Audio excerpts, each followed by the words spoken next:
की आपण या ठिकाणी इशारा ऐकले की आपल्या सगळ्यांचे सहकारी राजेश टोपे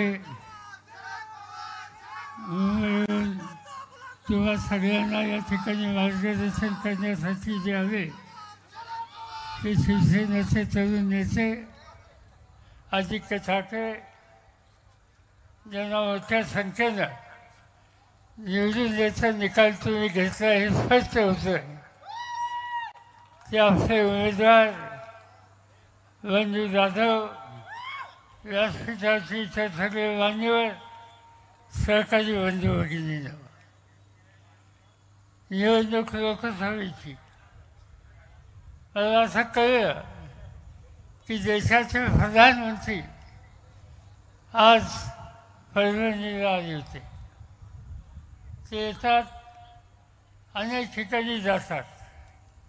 अपेक्षा अशी असते की देशाचा प्रमुख एखाद्या राज्यात जेव्हा जातो तेव्हा देशाच्यासाठी मी काय करणार, लोकांचे प्रश्न कसे सोडवणार, अडचणी काय आहे या संबंधीची भूमिका मांडण्याची त्यांची जबाबदारी. पण ठिकठिकाणी हे जातात, लोकांच्या प्रश्नावर कधी बोलत नाहीत, शेतकऱ्यांचं दुखणं काय ते जाणून घेत नाहीत, नवी पिढी लेखाजीमध्ये संकटात कशी आली याबद्दलचा विचार ते करत नाहीत. महागाईमुळं घर आणि संसार चालवणं हे कठीण कसं झालं आहे त्यासंबंधीची भूमिका घेत नाहीत. मग घेतात काय, तर फक्त विरोधी पक्षावर टीका करणं. शरद पवारांनी असं केलं, उद्धव ठाकरेंनी असं केलं, आणखीन कुठेही असं केलं, याशिवाय दुसरी काही भूमिका मांडत नाही. आणि त्याचा परिणाम आहे की आज देशामध्ये अनेक संकटाला तोंड द्यायची स्थिती ही निर्माण झालेली आहे. मध्यंतरी आम्ही पाहिलं दिल्लीमध्ये, पंजाब आणि हरियाणा इथे शेतकरी त्यांच्या मागण्यासाठी रस्त्यावर येऊन बसले, आंदोलन केलं. किती दिवस आंदोलन केलं, 1 वर्षभर. दिल्लीची थंडी कठीण थंडी असते, दिल्लीचा उन्हाळा अवसापेक्षा कठीण असतो आणि दिल्लीचा पावसाळा हा उद्ध्वस्त करतात. आणि अशी स्थिती असताना 1 वर्षभर शेतकरी रस्त्यावर येऊन बसले. त्यांच्या कुटुंबाच्या आया बहिणी त्यांचा स्वयंपाक करण्याच्यासाठी घरदार सोडून त्या ठिकाणी आल्या आणि अक्षरशः हजारोच्या संख्येनं हा शेतकरी वर्ग त्या ठिकाणी बसला होता. पण मोदीचं सरकार त्यांच्याकडे झुंकून बघायला तयार नाही. काय असा अर्थ समजायचा. एवढंच नव्हे, त्यांच्या सरकारमधला एक मंत्री आणि त्याचे कुटुंबीय गाडी घेऊन जातात, जिथे शेतकरी आंदोलनात बसणार त्या ठिकाणी गाडी घालतात, त्यांना उद्ध्वस्त करायचा प्रयत्न करतात. इतकी मत्सरपणाची भूमिका या देशात कोणी कधी केली नव्हती आणि ती भूमिका आज मोदींच्या सरकार करत आहे. अनेकांचे अनेक प्रश्न आहेत. माझ्या सरकारच्या समोर चिंता एक असते की आजची तरुण पिढी आज संकटामध्ये जाते. जगामध्ये एक आंतरराष्ट्रीय संघटना आहे, तिचं नाव ILO, international labour organisation.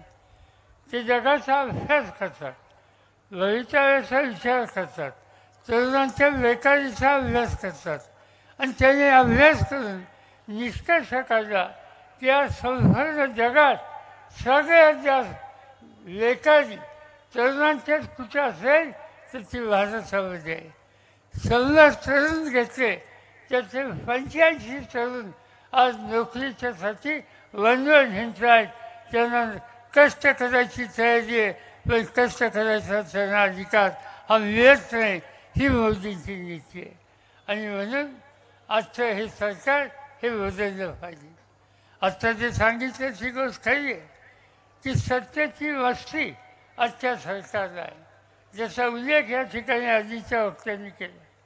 Jharkhand नावाचं राज्य, आदिवासींचं राज्य, आदिवासी मुख्यमंत्री, आदिवासींचं मान्य, केंद्र सरकार मान्य करत नाही म्हणून जरा कडू शब्द त्यांनी वापरले.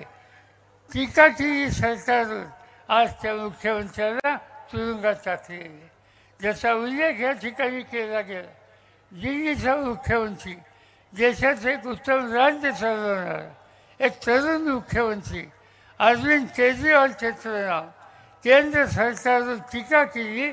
आज त्याला तुरुंगामध्ये त्या ठिकाणी टाकलं. त्याचे 4 मंत्री तुरुंगामध्ये आहेत. पंजाबचे मंत्री तुरुंगामध्ये आहेत. ममता बॅनर्जीचे मंत्री तुरुंगात म्हणजे निवडून आलेले, सत्यात बसलेले, लोकांची सेवा करणारे जर तुमच्या भूमिकेची वेगळी मतं मांडत असतील तर त्यांना तुरुंगात सांगत असेल तर तुरुंगात मंत्र्यांना, मुख्यमंत्र्यांना जरी पाठवलं त्यांचा निकाल हा आम्हाला घ्यावा लागेल. कारण या देशामध्ये ते हुकुमशाही आणणार आणि ही हुकुमशाही आम्ही चालणार नाही. मराठवाडा हा कष्टकऱ्यांचा भाग आहे. मराठवाडा हा क्रांतिकारांचा विभाग आहे. एक काळ असा होता निजामाच्या विरुद्ध संघर्ष करण्याच्यासाठी आमच्या वादवडिलांनी, आमच्या आजोबा पंजांनी याच मराठीमध्ये संघर्ष केला आणि त्या संघर्षातून मराठवाडा हा मुक्त केला आणि या ठिकाणी स्वातंत्र्य मिळवून दिले.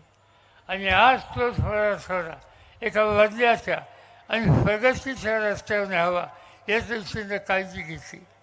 पण हे राज्यकर्ते जे कुणी कष्ट करतात त्यांना मदत करत नाही. आजकाल या ठिकाणी आपण राजेश टोपेचं भाषण ऐकलं. राजेश टोपेंनी कारखानदारी उत्तम चालवली, कारखानदारी उभी केली, या भागामध्ये ऊसाचं उत्पन्न वाढलं. आज हा एक भाग असा आहे की अजूनही ऊसाचं गळीत चालू आहे. चांगले भाव त्या ठिकाणी मिळाले. केंद्र सरकारमध्ये मोदी साहेब पुन्हा सांगत होते की या ऊसापासून साखर करता तसं इथेनॉल करा आणि ते इथेनॉल करणं फायद्याचं आहे. हे आम्ही लोकांनी सुद्धा राज्यसभेना सांगितलं. इथेनॉलचा कारखाना आज या ठिकाणी उभा केला आणि अक्षरशः लाखो लिटर आज इथेनॉल इथं तसंच पडल्या टाकीमध्ये केंद्र सरकार त्यांना भाव देत नाही. या शेतकऱ्यांचं नुकसान करतं आणि हे इथेनॉल विकलं तर माझी खात्री आहे की तुमच्या ऊसाला आणखीन किंमत देण्याची ताकद राजेशभाई यांची होईल. पण त्यांच्या या चांगल्या कामाला मदत करण्याच्या ऐवजी त्याला अडथळे निर्माण करणं ही भूमिका आजच्या राज्यकर्त्यांनी केलेली आहे. याचा अर्थ एकच आहे, शेतकरी उद्ध्वस्त झाला तर चालेल, तरुण बेकार राहिला तर चालेल. आयाविधींच्या संरक्षणाची स्थिती गंभीर झाली तरी चालेल. सामान्य माणूस संसार चालवायला महागाईनं संकटात गेला तर चालेल. पण आम्ही आमची भूमिका सोडणार नाही. ही मोदीची नीती आहे आणि ही मोदीची नीती घालवायची असेल तर उद्याच्या निवडणुकीमध्ये फार मोठ्या मताने या मशालीचं चिन्ह हे लक्षात ठेवा. बंधू दादवांना मोठ्या मताने विजय करा आणि महाराष्ट्राचा हा सामान्य माणसाचा शक्तीचा देता एकदा मोदी साहेबांना दाखवा एवढीच विनंती करतो. माझे 2 शब्द संपवतो.